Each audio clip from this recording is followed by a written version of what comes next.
Kwa nini hapo? Kwa sababu katika ufufuko Yesu Kristo ni muasisi wa kanisa. Sio kwa wewe.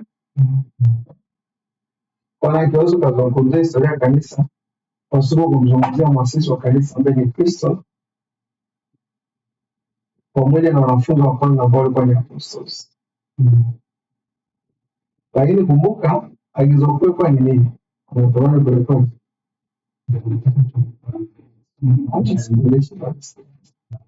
ukisoma agizo kuu ambalo Bwana Yesu aliacha kwa wanafunzi ni agizo gani?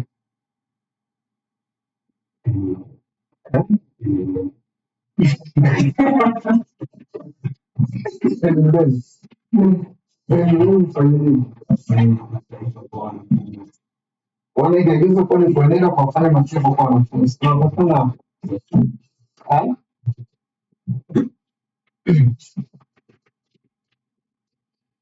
sasa, mnaweza mkanitajia baadhi ya wanafunzi, ili mkanitajia wanafunzi wa mitume.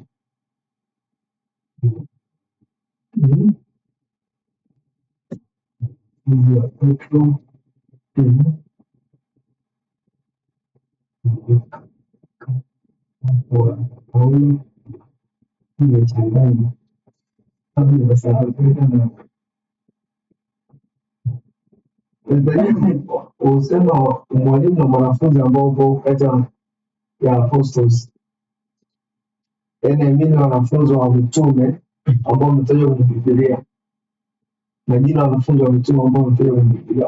All of us ni wanafunzi wa mitume sasa. Kwa Korinto wote kwa ujumla ni wanafunzi wa mitume box. Sasa nahitaji tutaombe leo swali langu. Sitaji kujibu ya kwamba nahitaji huo ambao uko specific. Okay, hapa tuanze kidogo. Nahitaji na wanafunzi wa mtume Paulo ambao wametajwa kwenye Biblia.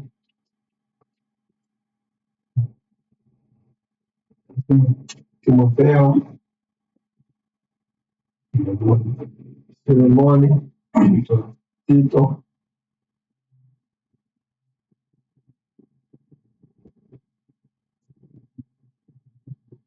na Kristiano. Nitajua na wanafunzi wa Petro ambao wametajwa kwenye Marko.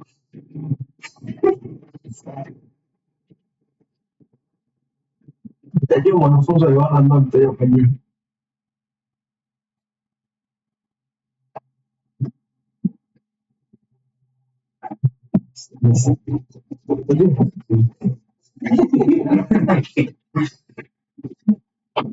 ndakuwa na kila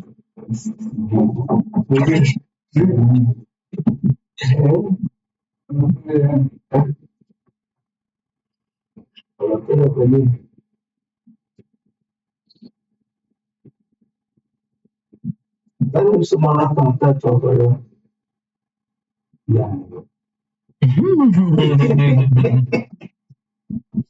Gayo.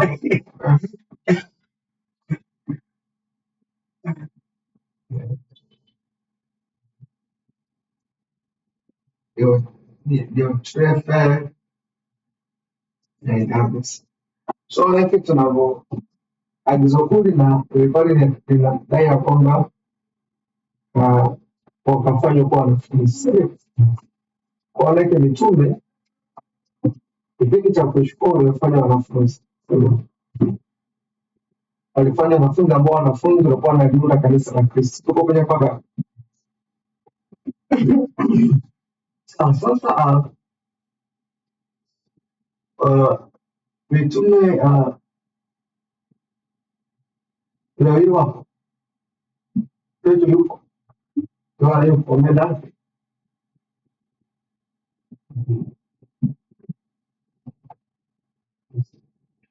Au kwenye na Kristo.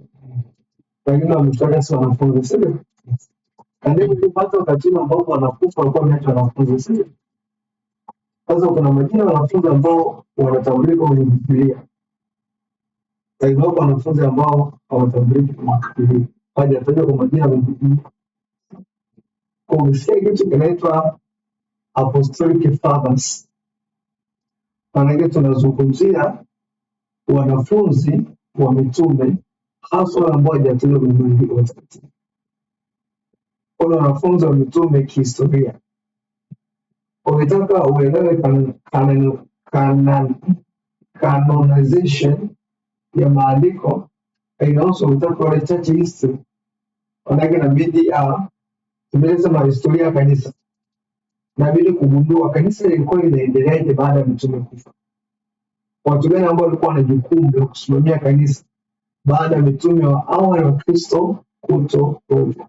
Tukiachana na Tito, tukiachana na Timotheo ambao wako well known na maandiko yamewataja, lakini also kuna a lot of people ambao walibidi disciple na mitume ambao waliendeleza kazi ile ambayo mitume walikuwa wanafanya. Na ukisoma historia, kasoro kifo cha mtume mmoja tu ambaye inaonekana alikufa kwa kifo cha asili, natural death. Mtume wengine wote walibidi murder, tired. Wow. Sasa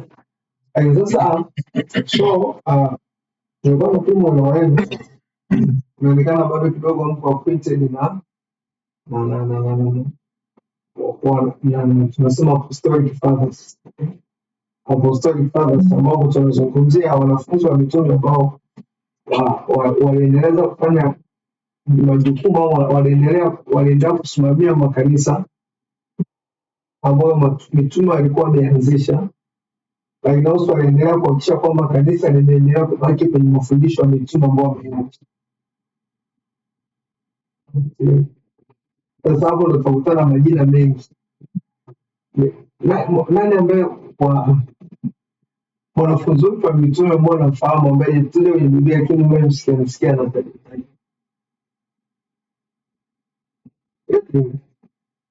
Tuachane na Timotheo, tuachane na Tito, tuachane na Marko. Wanafunzi wa labda naweza kutaja majina wa Yohana ambaye umewahi msikia, mbali na hao ambao tumewataja kwenye Biblia, ambao walikuwa na mchango mkubwa sana kwenye kanisa la kwanza baada ya mtume Yohana kufa. Mtume mwisho kufa kihistoria ni mtume Yohana, sio? Ambaye akadiliwa alikufa takriban mwaka 100 wale.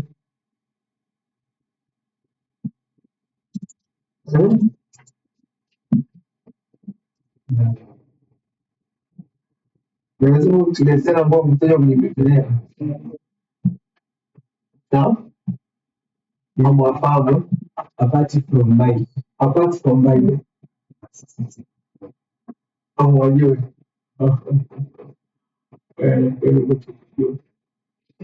Okay, sawa. Sasa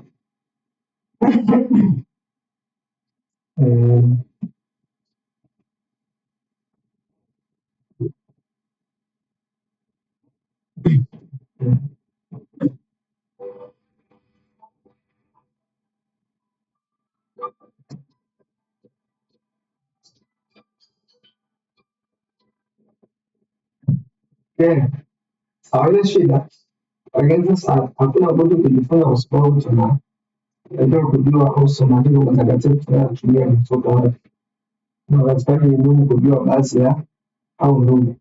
Haina maana kwamba unapotaka kumhubiria mtu basi unasema historia ya kanisa ndio hii. Unaweka tu tukajenga point ya kwamba tumepata kitu ya sababu gani? Unaweza kuthibitisha kwamba haya maandiko ambayo tunayatumia ndio haya ambayo mitume walikuwa wanatumia. Unadhani ni sisi? Kwa maana kuthibitisha kwamba kuthibitisha kwamba hii barua ni barua kweli ambayo tulikuwa tumeandika. Nani? Paulo mwenyewe ni wa kwanza. Sio? Baada ya Paulo kama tuna Paulo nani? Wanafunzi wanaacha Paulo. Kwa maana hivi ni kanisa la kwanza kuvitambua vitabu ambavyo vinatakiwa kutambua vitabu ambavyo vinatakiwa kutumika kwenye kanisa. Ilikuwa inabidi wategemee ushahidi wanafunzi ambao walikuwa kwenye kama hiyo kwa historia kwa maandiko matakatifu yanaanza kuwa maandiko matakatifu yanaanza kuwa ni vitabu ambavyo vinatumika katika kanisa la kwanza tangu kuandikwa kwake. Yaani wakati mtume anaandika maandiko matakatifu walikuwa si kwamba wanaandika kama vile wajua kitakuwa walikuwa tuandiki hapa, walikuwa wanajua kabisa wanachokiandika ni maandiko. Kwa maana kusoma baadhi ya mistari kwenye Biblia ina frame na kuonyesha madai yao ya wazi ya kwamba anachokiandika ni maandiko matakatifu. Kwa maana yake kulikuwa na mara kwanza tulikuwa tunafikiri na mimi mwenyewe nimefundisha mahali ya kwamba mitume wakati wanaandika barua zao, kwa mfano barua kwa Korinto, kwa Efeso, waraka kwanza Petro na hivyo, nilikuwa najua kwamba walikuwa wanaandika kama vile wanachokiandika somo, kwani walikuwa wanaandika tu kwa ajili ya kuwakumbusha kusoma katika mwanakati. Lakini mfano sasa mitume wenyewe wanapokuwa wanaandika zile barua walikuwa katika ya mind wanafahamu wanachokiandika ni maandiko matakatifu, ni maagizo, ni neno la Mungu.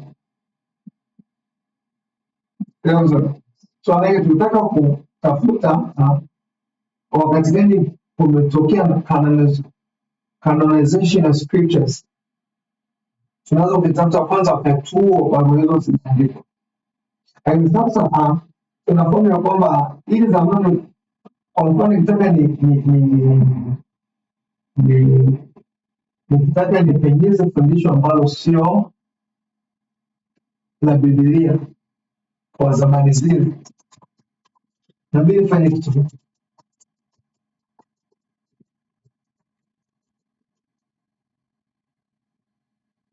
Mimi nikee visifahamiki, nikitaka nipenyeze mawazo yangu ya uongo kwenye kanisa, mimi nifanye kitu gani?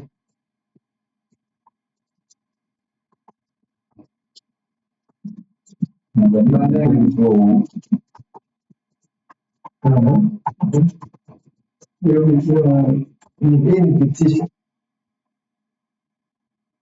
So nami nitaandika mawazo yangu ya uongo, baadaye nitaweka jina pale ambayo inafahamika. Hebu fikiri, nimeandika mawazo yangu, nimeandika waraka Paulo kwa makanisa yaliyoko Korinto. Ni rahisi. Unajua hata zamani tofauti na wakati wetu. Hata zamani walikuwa wanachukua kazi zao, baadaye wanachukua jina ambalo lina ushawishi ambalo linafahamika, wanalibandikizia ile kazi. Dunia yetu ni tofauti kidogo. Sisi dunia yetu tunachukua kazi ya mtu tunabandika kwa jina yetu. Very opposite.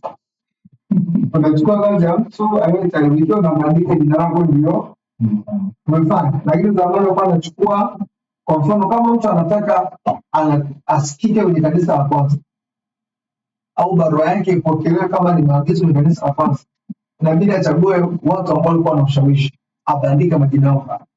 So maana yake palikuwa na nyaraka nyingi ambazo zina big claim ya kwamba ni za mtume Paulo, kumbe si mtume Paulo imeandika. Leo claim even ukisoma kitabu cha Thessalonike, nadhani ni wazo ambalo mwalimu nimeelewa sio?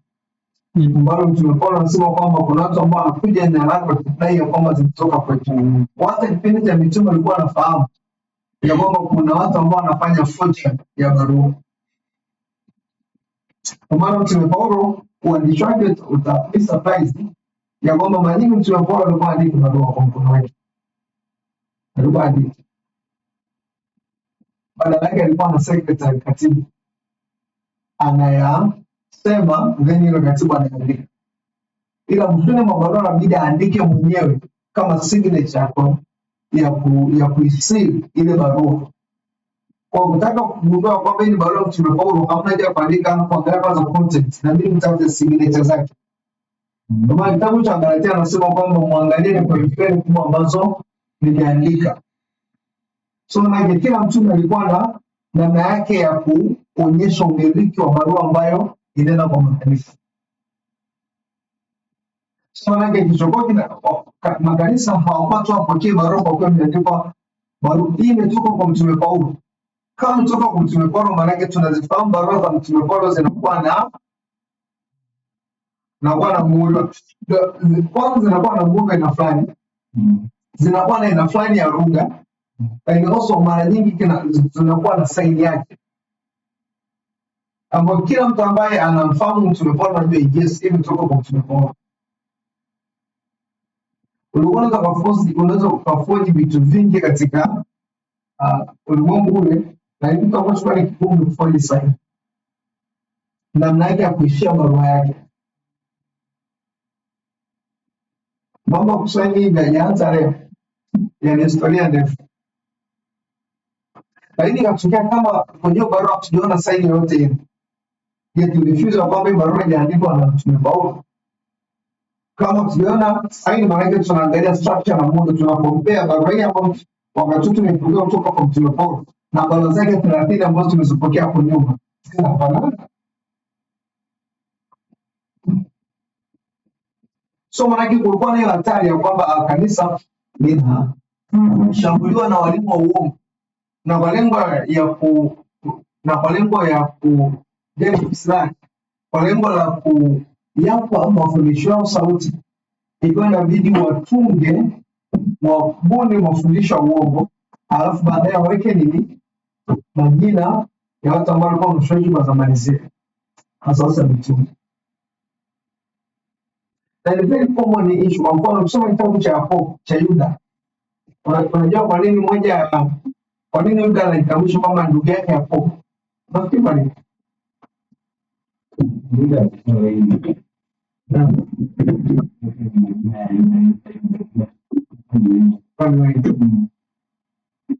Inawezekana sababu, lakini sababu kubwa ni kwamba Yakobo alikuwa ni famous, alikuwa ni maarufu katika kanisa la kwanza. Alikuwa ni maarufu katika kanisa la kwanza. So maana yake kwa sababu alikuwa ni maarufu katika kanisa la kwanza, ili barua ya Yuda ipokelewe, akisema na Mosero na Yakobo, ilikuwa na hisi barua yake. Ndio ninachosema. Kama story. So maana yake ni kama kusema ili kwa mfano kwa kanisa ya kufahamu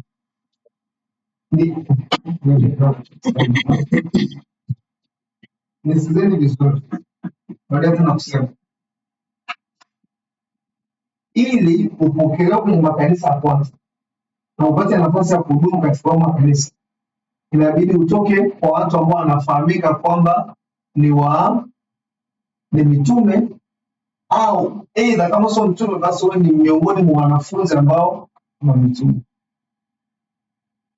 Ndio maana kwa mfano Yuda anaandika barua kwa watu maalum, watu fulani wanapitia changamoto fulani, wanapitia changamoto ya walimu wa uongo ambao wanavamia kwa ajili ya kuivuruga elimu ya Mungu. Lakini hao watu wamfahamu kwa karibu, kwamba anaanza barua yake anasema Yuda ndugu yake Yakobo. Kwa maana kama mnamfahamu Yakobo, mimi ninaushirika na nani? Na Yakobo ni kaka yangu kwa lugha nyingine. So maana anatumia ushawishi wa Yakobo kuwezesha barua yake kupokelewa na wale watakatifu. Lakini sivyo tu, mara nyingi Mtume Paulo anatoa recommendation kwa makanisa ya kwamba mpokeni huyu, atakapokuja mpokeni, labda mpokeni Timotheo, mwakisha kwamba akikakue na sikia katika kutetemeka, mpokeni Tito, mpokeni Luka, anafaa kwa ajili ya utumishi. So unagundua walikuwa wanatoa hivi recommendation ya watu ambao wanatakiwa kupokelewa katika jamii za waamini ambazo mtume alikuwa amezianzisha. Kulikuwa na umuhimu gani katika kufanya yote? Jambo kubwa lilikuwa ni kulikinga kanisa kutoka katika mafundisho yasiyokuwa ya mitume.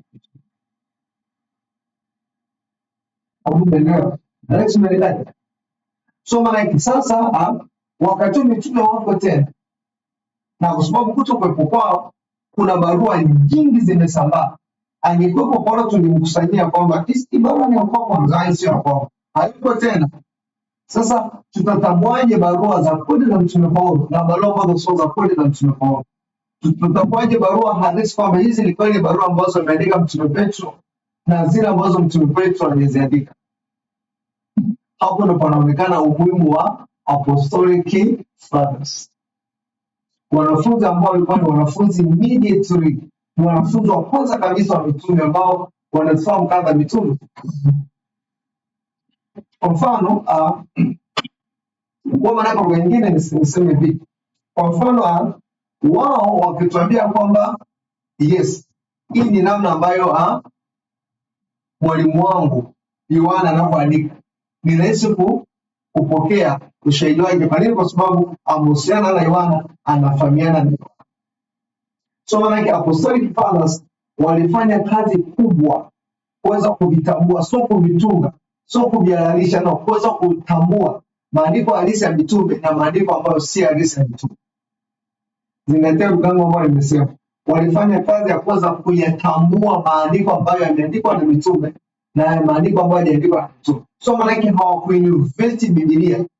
Hivyo vitabu 27 vya Agano Jipya ambavyo naviona si vitabu ambavyo watu walikaa wakasema tuchague kitabu hiki, tuchague kitabu hiki ili tukiache. No. Si kwamba tuchague kwa sababu ya ujumbe wake. No. Kwa nini? Kwa sababu hayuko mtu mwenye, even watu wa kanisa la kwanza walikuwa wanajua kwamba hawana mamlaka ya kuchagua vitabu vya Biblia. Kama vile ambapo kuna mtu ambaye anachagua wazazi wake, au unajikuta tu unawatambua, si ndio? Badala ya kumake decision kwamba hao ndio wazazi wangu, badala yake unawatambua. So maana kanisa la kwanza ukiwaambia kwamba mnatumia vigezo gani kuchagua vitabu vya Biblia, wanakushangaa. Unamaanisha nini katika kusoma kuchagua? Kwa sababu ni swala ambalo alipo ya haoni uhuru katika kuchagua. So maana kanisa la kwanza kabla yetu, kazi kubwa ambayo lilifanya ni kuyatambua maandiko ni kuyatambua maandiko matakatifu, kuyatambua, kuliorganize, sio kuinvent. So maana kuna tuhuma nyingi kwa mtaani tukienda ambazo watu wanainuka kusema kwamba kuna kwa mfano wengine wanasema Irenaeus ndiye ambaye aligundua na kucomprise vitabu vya Agano Jipya. Wengine wanasema ni mfalme Konstantino kwenye baraza la Nicea, wakati mabishop wamekusanyika kwa ajili ya kujadili mafundisho katika fundisho muhimu katika kanisa, uumma wa Kristo, wakawa wameamua kuwa na hivyo vitabu kadhaa. So kuna tuhuma nyingi kwa nchi, lakini ukweli ni kwamba kanisa halijawahi kuchagua kitabu kipi au vitabu kipi katika maandiko matakatifu. Badala yake kanisa lilikuwa linavitambua vitabu halali ambavyo vimeandikwa na mitume, tofauti na vitabu ambavyo vimeforged, ambavyo havijaandikwa. Kwa maana kuna gospel imeandikwa, kuna injili ya Petro ijapokelewa. Kwa nini? Kwa sababu unapoisoma ile injili, kwanza uandishi wake tu unaonyesha kabisa umeandikwa kwenye karne ya pili. Sema karne ya pili ndio. Nikisema karne ya pili ambanisha miaka mingi.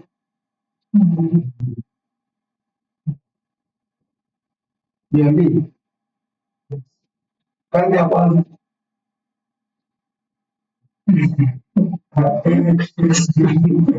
Sema karne ya kwanza.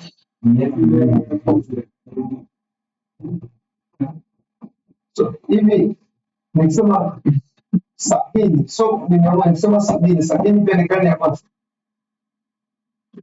70 karne na mbili ni karne. Ukifika mia ndo kwanza. So manake 101 ni karne ya kwanza. 150 ni karne ya kwanza.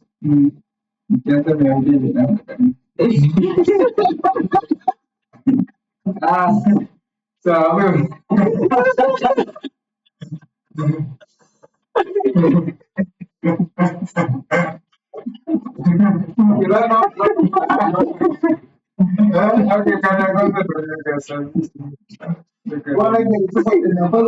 Maanisha mwaka mmoja sifuri mpaka 100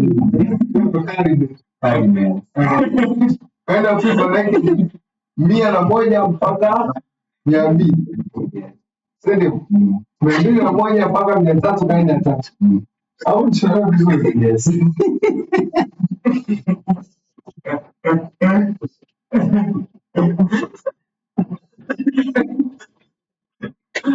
Mbona pointi gani mpaka mwingine? Mpaka tulielewa.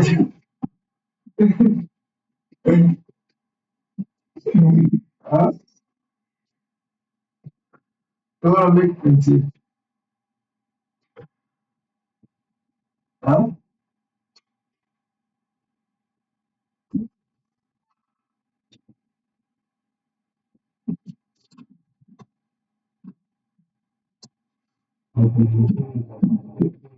Aha. Nchini Afrika ina